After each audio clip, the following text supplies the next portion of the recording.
Si tout se passe bien ce dimanche 11 décembre à 18h40 heure française, la capsule Orion devrait se poser au large de la Californie après un peu plus de 3 semaines de vol. Après plusieurs minutes de réentrée qui feront partie des étapes les plus sensibles de la mission, commencera alors un long travail à la fois d'analyse des données récupérées de la capsule et aussi de la publication de la multitude d'images qui ne nous ont pas encore été envoyées, faute de débit suffisant. Mais avec le retour sur Terre de la capsule qui est maintenant à quelques heures de nous seulement, c'est toute la suite du programme Artemis qui nous attend.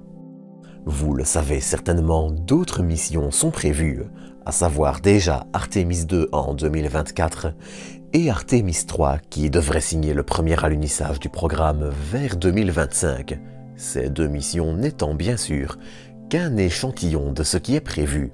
Mais en plus de ces missions phares, c'en sont encore plein d'autres qui auront lieu dans les prochaines années. Entre les débuts du Starship lunaire, le transfert de carburant en orbite, le développement de la combinaison et la sélection d'un second atterrisseur lunaire, l'avenir s'annonce assez palpitant. Mais justement, quelles sont les étapes qu'il faut maintenant attendre lors des prochains temps, que ce soit dans les mois qui suivent ou dans les prochaines années? C'est sur ceci que je vous propose de faire le point aujourd'hui, mais comme d'habitude, avant de pleinement commencer, je voulais aussi vous inviter à vous abonner si vous ne l'êtes pas encore, ainsi qu'à partager cet épisode. Sur ce, bienvenue à vous pour une nouvelle dose d'espace.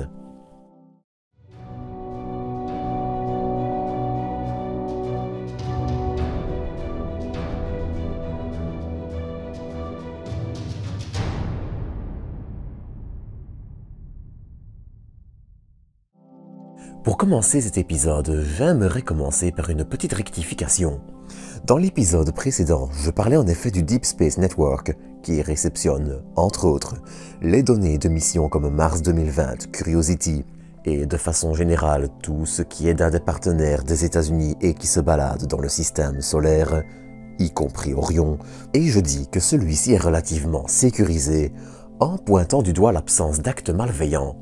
Et c'était une erreur de ma part, s'il n'y a pas encore eu à ce jour de mise en danger directe d'une mission, la plus récente intrusion dans des systèmes liés au Deep Space Network et au Jet Propulsion Laboratory date seulement de 2019. Encore une fois, la sécurité d'aucune mission n'a pour autant été remise en cause et ces intrusions restent très limitées dans leurs dégâts. Sur ce, je vous propose de revenir dans le présent, ou du moins de revenir quelques jours en arrière, le 5 décembre. Ce lundi, la capsule a en effet survolé notre satellite à près de 128 km, et cette fois-ci au-dessus de la face visible. Il avait d'ailleurs été question, il y a un peu plus d'une semaine, d'un éventuel survol de la mer de la Tranquillité, le site d'atterrissage d'Apollo 11. Si ces régions sont bien visibles, comme ici dans le cercle rouge, cette information semble cependant avoir circulé en étant adaptée à un plan de vol des précédentes tentatives, avortées bien sûr, de décollage.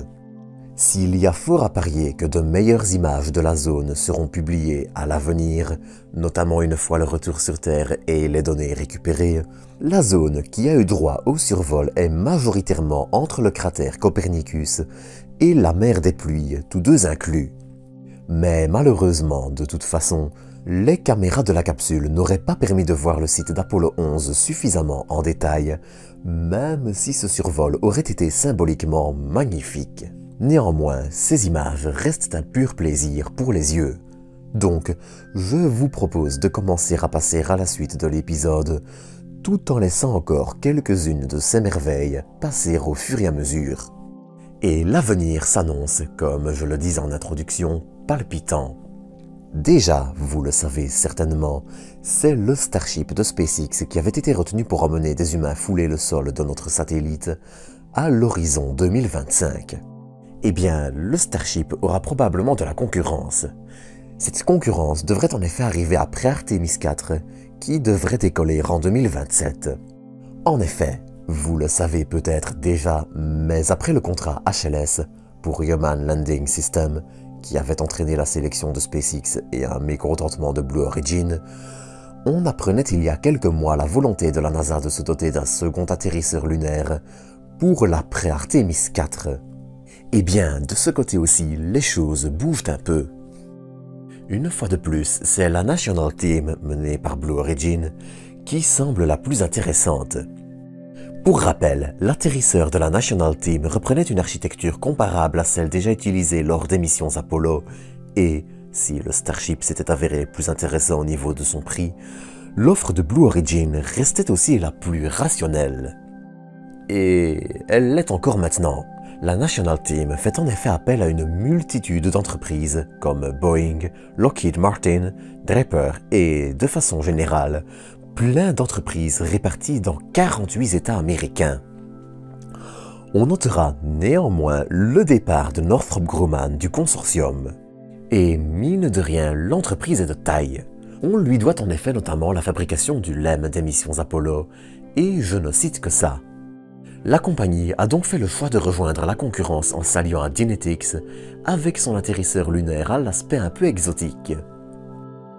Bien sûr, il est encore trop tôt pour dire qui sortira vainqueur de cet appel d'offres et remportera le contrat SLD pour Sustaining Lunar Development, que l'on peut traduire par soutien au développement lunaire. En tout cas, si les offres ne changent pas drastiquement dans les deux camps, ce qui a peu de chances d'être le cas, même si les grandes lignes des atterrisseurs devraient rester, la National Team de Blue Origin pourrait être sélectionnée et le nombre d'entreprises impliquées, ainsi que les retombées économiques, seront un argument de poids. Mais bien sûr, tout ceci ne risque pas trop de faire de l'ombre à SpaceX. La compagnie reste celle sélectionnée pour Artemis 3 et 4, et, sauf si sa technique de ravitaillement en orbite venait à poser de sérieux problèmes, ce qui n'est bien sûr pas à exclure, il faudrait voir le Starship lunaire repoussé au-delà de 2027 pour que les choses puissent changer. Dans tous les cas, les avancées et les difficultés que le Starship rencontrera durant les prochains mois et les prochaines années seront à suivre avec intérêt. De plus, il ne s'agit pas tant d'une idée de créer une concurrence que, plutôt, de disposer d'une offre complémentaire. Comme je le disais, seul un retard conséquent du Starship pourrait changer la donne. Du côté du SLS, et même s'il devrait encore être amené à évoluer à l'avenir, les choses sont désormais extrêmement bien parties et il y a en réalité fort peu à parier qu'il soit une source d'entrave catastrophique. Mais entre la question de l'atterrisseur et de la combinaison lunaire, récemment confiée à Collins Aerospace et Axiom Space, qui la développeront ensemble, il y a encore du pain sur la planche avant le retour sur la Lune. Que ce soit pour des petites choses, comme des dommages mineurs au pas de tir causés par le SLS, ou des éléments majeurs comme le matériel pour atteindre la Lune et s'y promener, la date de 2025, qui n'est plus que dans 2 ou 3 ans à tout casser si on compte jusqu'à la fin de l'année 2025, approche à grands pas. Et malgré tout, en cas d'échec, la pression pour SpaceX est là. Si son premier Starship lunaire, qui volera avant Artemis 3 et sera sans équipage, venait à échouer, la compagnie ne serait plus qu'à un Covid tout au plus, soit 2 ans, de la date butoir de la concurrence. Mais là aussi, la date de 2027 pourrait être amenée à changer. Vous le savez certainement, le spatial est compliqué et les retards, que ce soit chez SpaceX ou la concurrence, sont légion. Dans tous les cas, les prochains temps s'annoncent passionnants entre le développement du Starship et Artemis, sans compter tout le restant du spatial. L'avenir s'annonce radieux, mais ça on en reparlera bientôt aussi. Enfin bref, dans tout ça, je n'ai pas encore parlé non plus de la Lunar Gateway, la station spatiale en orbite lunaire, dont les premiers éléments sont déjà en cours de conception et d'assemblage. Cette station risque, elle aussi, d'être un assez beau challenge logistique qui sera intéressant à suivre dans les prochaines années. Mais en attendant, c'est ici que je vais vous quitter pour aujourd'hui. Comme d'habitude, j'espère que vous aurez apprécié cet épisode et je vous donne rendez-vous dans quelques jours pour un nouveau. D'ici là, prenez soin de vous, prenez soin des autres et à très bientôt pour de nouvelles doses d'espace.